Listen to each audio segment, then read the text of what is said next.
labāk sagatavoties ieskaitai.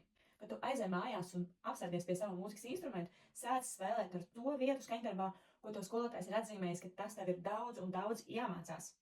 Dažreiz tā ir kāda tehniska lieta. Citreiz tas ir frāzējums vai kaut kāda muzikāla, dinamiska rakstura lieta, kas tev ir jātrenējas vairākas reizes, lai tas izdotos un sanāktu.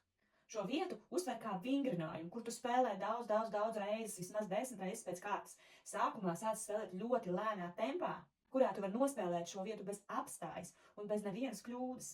Ja tev tas neizdodas, nozīmē, ka temps ir nedaudz par ātru un tempu vēl lēnāku vajag. Savukārt, ja tev sanāk, tad tu droši vari kāpināt nedaudz ātrāku tempu.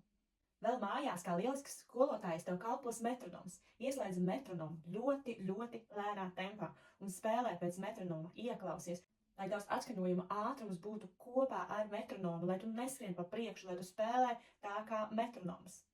Es metronomu bērniem skaidroju kā mūzikas pulksteni, kas palīdz tev mājās saprast, ko tu spēlē un cik ātri tu spēlē. Tad, kad tev sanāk ar metronomu lēnā tempā, pakāpeniski pa 5 iedaļām kāpina šo tempu, līdz tu sasniedz vajadzīgo rezultātu, ka tu šo visu skaņdarbu vari nospēlēt vienā tempā ar metronomu. Un tad var teikt, ka tu šo skaņdarbu esi pilnībā iemācījies un ļoti labi apguvis.